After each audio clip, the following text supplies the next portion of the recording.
Hello, this is my Abomination Sorc Proc build. You can pause the video at any point to see specifics. I'm just going to run through what sets I'm using and the other information you might need, and then you can just look at the video and see whatever you would like. The sets in this build are Explosive Rebuke, Trainee ×2, Two-Handed, Back Bar, Vateshran defensive trait would be preferable. Any of the two-handed weapons work. The front bar is Vateshran Lightning Destruction Staff with the Sharpened trait and a shock damage glyph. The monster set is Zaan and Malacath's Band. All health enchantments, sturdy or infused traits would be best on the armor. Jewelry enchantments is 1 Triglyph Regen and 2 Stamina Regen glyphs. 2 of the jewelries are healthy trait, and 1 is Bloodthirsty, which is useless on this build, and I prefer it to be infused. The race is Dunmer, though Nord would probably be a lot better. The Mundus is the Serpent stone for stamina regeneration. The food is Orzaga's smoked bear haunch. Here you can see some of the stats, and in a moment you'll see it the stats buffed as well. The skills are Unstable Clannfear, Silver Leash, Elemental Drain, Bone Shield, Restraining Prison, with the ultimate being Charged Atronach. The back bar is, which you're going to see in just a moment, Unstable Clannfear, Hurricane, Forward Momentum, Dark Conversion, Streak, and Undo. And I'll just let the video catch up for a moment. The armor is 6 heavy pieces with 1 light armor piece. That way you get the most out of your Undaunted and some passives. You can also use a medium piece instead of the light piece. You do want 6 heavy in order to get the most out of your maximum health regen, and the other heavy armor passives. So now I'm just going to do commentary about the build and what you're going to see going on here. It's a Proc build, and when I saw the sets being released in Markarth, I just couldn't help but make a 100% Proc build. It ignores all stats as far as offensive stats. That's why you see very low stamina, max stamina, very low max Magicka, and a ton of health. I do this in the Imperial City because it's a great way to see what the real stats are in no CP, without going into Cyrodiil and using a bunch of passives from open world that you won't get in a Battleground. You stack up on stamina recovery because this build uses a lot of stamina based abilities in order to power up the backhand Vateshran two-handed weapon. Now we're going into some actual gameplay footage here. Silver Leash is a great ability to make people come to you and pull them out of position and make your Destruction Staff and Zaan proc while they're within range and deal a lot of damage. Explosive Rebuke is your nuke. You don't always get to use it to set it off. You have to wait for someone to attack you, and you have to block in that way. You're usually waiting for them to just be a head-on attack. And with the updates, because Battlegrounds are no longer get to be chosen by you, I felt like a variety of both deathmatch and the other unfortunate categories that you could get in Battlegrounds would be appropriate for this video. As you can see, it's a ton of health, so you don't have to worry about people attacking you, and it's a great group build as you're mostly a tank and you're still able to deal enough damage to take people out or pressure on these other health builds like Necromancers and Dragon Knights. It takes a while to get used to using all these different proc sets all in unison, but it's a good example to show you how that guy has 41,000 health, so he's also a health build. But fortunately, this health build is kind of better than the other health builds. It has way more proc damage than the others. You also get to check out how my character doesn't actually look like a tank, so probably underestimate how much damage it can do and how much damage it can take. Nice, good capture of the flag. With, again, because you don't get to choose what Battleground you're going to do, most people are just playing Deathmatch in any and all cases now, which I don't mind because I prefer Deathmatch anyway. We outnumber this guy, so he's just going to take off. That effect, you see that almost like flowing behind you effect, that's because the two-handed back bar is ready to go for a heavy attack to deal some good damage. There, I blocked a setup. Explosive Rebuke, my Zaan and my Destruction are going down, and boom, dead. So you're not supposed to be able to do that kind of burst damage and damage over time when you have 0 offensive stats. But because Zos decided to release such awesome armor sets that do all the damage for you, you don't need to really invest in offensive abilities with all builds anymore. Just invest heavily into health and healing, and then you won't be able to be taken down. This particular build, the Clannfear, gives you at base a 9,800 damage heal, and then I assume when you crit that would be around 14,000. Very hard to take you out when you have as much regen as you do as well on this build. As you can see, I'm not even trying to avoid these attacks, these AoEs, just sitting there, making sure they can't steal our relic. I placed the Atronach in a very annoying place for our opponents to try and get anything. These are all health builds as well. I still feel like this health build is superior to all other health proc builds. They just don't have the offensive capabilities this one does, with Zaan, the Destruction Staff, the two-hand, and Explosive Rebuke. Makes a great teamwork thing. I would not bring this build into open world Cyrodiil. All your procs are pretty much single target, and if you are facing more than 2 or 3 opponents, which you can very easily in open world, you're not going to be able to do the 1vxing you would like to be able to do. I'm also going to assume in the champion point world, you're not going to be dealing as much damage, and they'll be able to purge your channels, your Zaan, your Destruction Staff, and that's just probably a hard counter. I'm working on a different build for open world, and I wouldn't suggest this for anything other than no CP. And the no CP procs are king. They do statistically way more damage than any other stat-based build can. This health-based Necromancer, eventually he'll just run out of resources and die, I'm sure. Got to make sure you interrupt their ability to try and steal your relic. With this much stamina, you're going to be able to interrupt them forever. I've been able to do what he's trying to do, where you just keep going over and over and over until eventually the person can't bash you anymore. You just take it.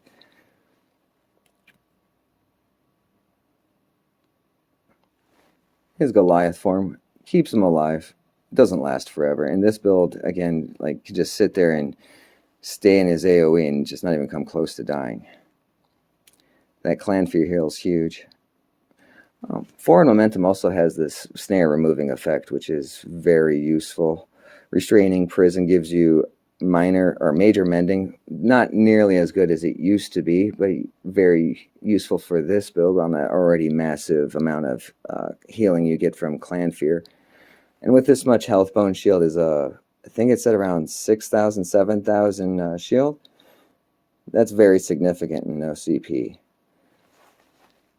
Some group play, deathmatch, which I very rarely get, it seems. It seems like I got 2 death or 3 death matches out of, like, I don't know, 10 matches. Or not even 10, I mean 20. 3 out of 10 would be great. I like builds like this that can stay in the melee longer without having to run away immediately, like a lot of high damage builds have to do. Unfortunately, because I'm console, I don't get the best recording quality available. People are still using a lot of other more offensive-based proc builds. I feel like these defensive health stack builds, as a lot of people in the EU server call them, apparently are way more popular than they are here. Yeah, I used Undo. I almost never use Undo. But it works in those tight situations like there to get away and reposition yourself, reestablish yourself, and go back on the offensive. the old Zaan and Destruction Staff combo. Luckily, the other guy came in and really helped me deal some damage. I like to cut out a lot of the boring running around parts. It's amazing how many people don't try to run away from the Zaan and Destruction Staff and break that channel or that beam. I don't even think this build could sit there and eat a full-length Zaan and be able to walk away no problem. Boom, there goes the explosive rebuke. I wasn't as good at using it in the beginning, but after a while, you start getting really good at it. It's actually, I keep feeling like Sword and Board would do really well with it as well. Not necessarily a pure proc build, but just a normal offensive build that incorporated explosive rebuke. Feels like it would do a lot of damage.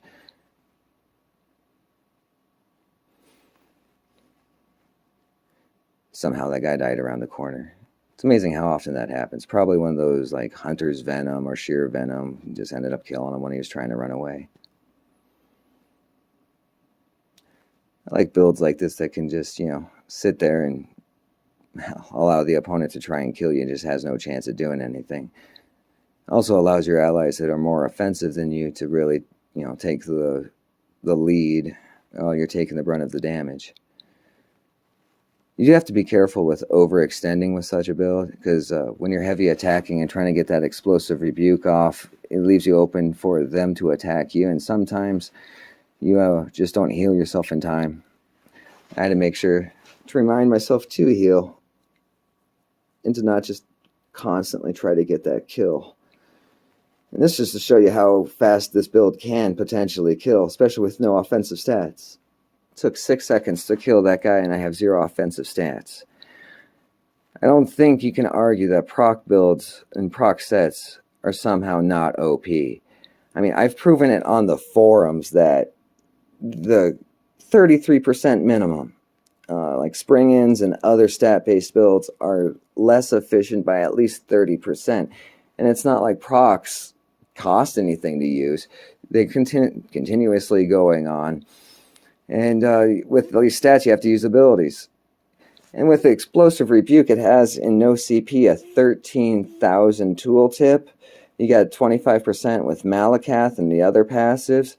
You're looking at easily a 10,000 real damage, burst damage, with absolutely 0 cost and 0 investment.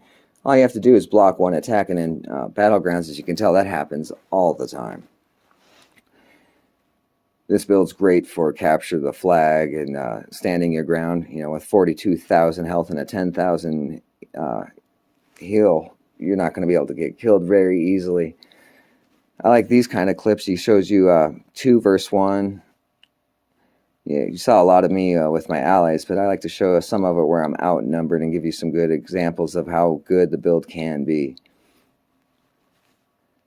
It's comparable to Werewolf, I feel like, which goes to show you how strong Werewolf is as well. But in this meta with these proc sets, I can't see how you can argue Werewolf is too powerful. It seems to be right on par with the proc set builds.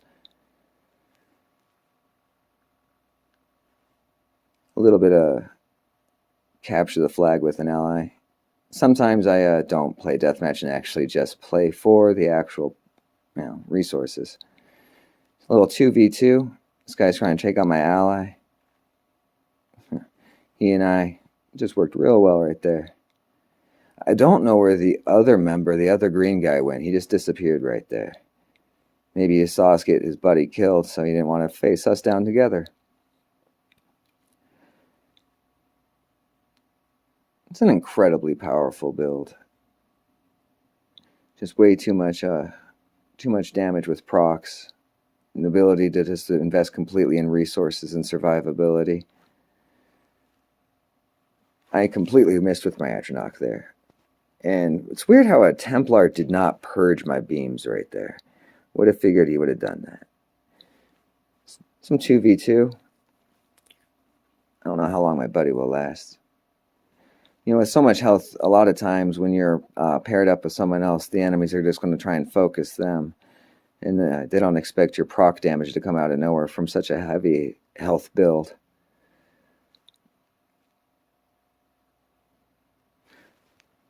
You know, at least with no CP, I don't feel bad facing down someone with only 400 champion points. If they had a lot less and I was in CP, then I don't see how people feel good about themselves killing such an underpowered opponent. But to each their own. I'm not a big gank fan. I like my opponent knowing that that they got killed by me. Again, explosive rebuke right there. A lot of the clips, I'm starting to get better with using the actual sets. Here's a good use of Silver Leash. I didn't want to go face all those people at once. Might as well try and pull someone out of position. Just like that. And face them one-on-one. And when you're alone like this, a lot of people don't feel like you're really a threat. So they're going to, you know, take you on rather than repositioning back to with their allies. I guess this guy's ally came to help. They went off explosive rebuke. I don't try to time the two-handed back bar with explosive rebuke. That seems like it'd be way too thought-invoking during this kind of melee to try and set up the two-handed with the explosive rebuke after blocking. If it happens, it happens. I'm not too concerned if it does. Wouldn't be surprised if it actually happens way more often than one would think. But again, with this build, you're just using heals, shields, and heavy attack. You don't even need to worry about your proc sets too much. It even has penetration from the elemental drain and the sharpened trait. So you're dealing more than you would think. And you're helping your buddies by lowering their armor as well.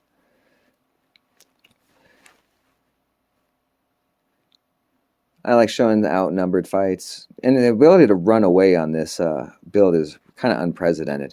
Sure, I don't have major expedition. You could probably use a potion for that. But with forward momentum getting rid of snares and minor expedition getting buffed up to 15%, you know, it's not as bad. I would love to be able to somehow fit race against time on the build, but there's just no room.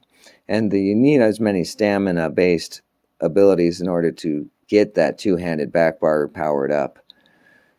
Wanted to show a clip of him scoring, you know, the build scoring. That way, you know, you don't just get a feeling that the build is only good for facing down multiple opponents in a deathmatch, but can actually score doing these kinds of activities. Silver Leash is a very useful tool in these battlegrounds as well, now that you don't have the only deathmatch. Pulling people back that have your relic or pulling people off of a flag can be strategic as well. So you usually always use it just to, you know, take someone out. Keep bringing them back. Keep setting them up with your beams. Restraining Prison does the snare. You know, Silver Leash doesn't have to be a ranged stun. I like to use it as a short range stun just to disrupt your opponent. You don't always have to use Streak. I like Explosive Rebuke. It works out rather well. Another scoring run. This time I get to show some defense play.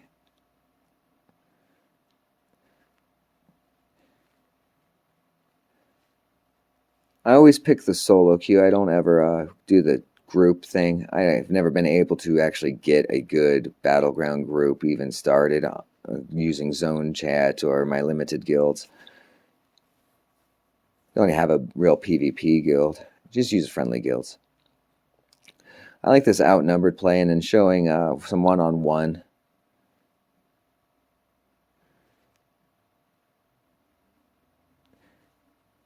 I think that's a Dragon Knight I was facing down. You wouldn't expect this kind of mobility and offensive abilities from a set build that has no offensive traits.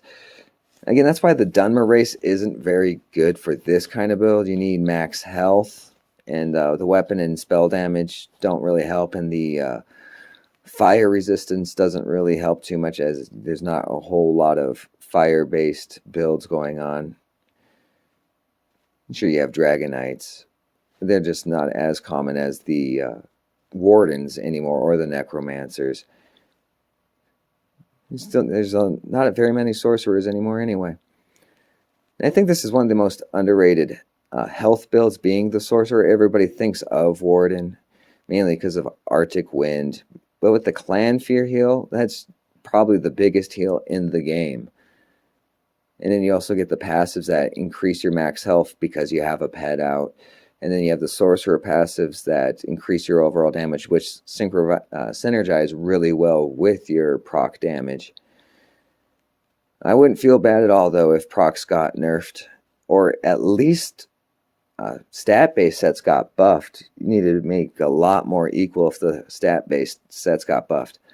I know a lot of people call me crazy, but Springans, if you wanted to compare it to a proc build, should give 9,000 penetration. That's how strong proc sets are. It's essentially equivalent of getting 9,000 penetration, and that's just a normal proc build. There's Unleashed Terror, which will do even more damage than that. Also, unfortunately, with the way the battlegrounds are set up now, a lot of people end up just abandoning a battleground throughout the actual match. You don't get to face down your opponent as often as you would like to, because once you get a good lead, people just end up leaving, trying to get that death match again. Though when you have a good opportunity for some one-on-one action like right here, you got to take it, even if it isn't deathmatch. I'm waiting for him to start his offense and then get my explosive rebuke going, and then have enough health to take their attacks while you're heavy attacking so that explosive rebuke goes off and kills them. This build is able to take a lot of attacks all at once, so that way you can get those proc sets going all at once and blow someone up. A lot of people will end up stunning you right as you're in the middle of that heavy attack. The reason why I went with the Lightning Destruction Staff as well is because it's undodgeable. Then it would make your two-handed back bar and explosive rebuke completely undodgeable while you're heavy attacking. With any other weapon, they can easily dodge it. This way you have a much more efficient way to kill people. It also will proc Zaan, and the Destruction Staff has its own benefits with the passive. I'm pretty sure the passive 8% does affect explosive rebuke and the two-hand Vateshran back bar. 8% damage is pretty significant as well.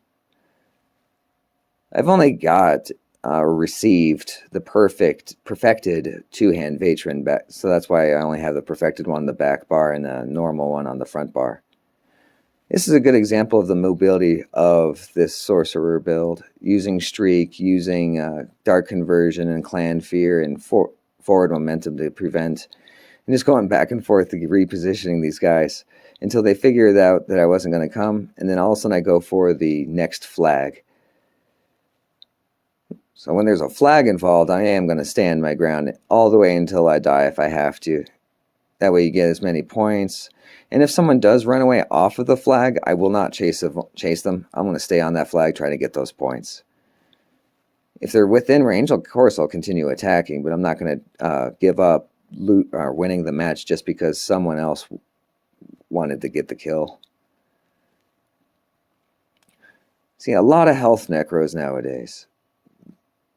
Again, though, I feel like this proc build is the antithesis or Hello, this is my Abomination Sorc proc build. You can pause the video at any point to see specifics. I'm just going to run through what sets I'm using and the other information you might need, and then you can just look at the video and see whatever you would like.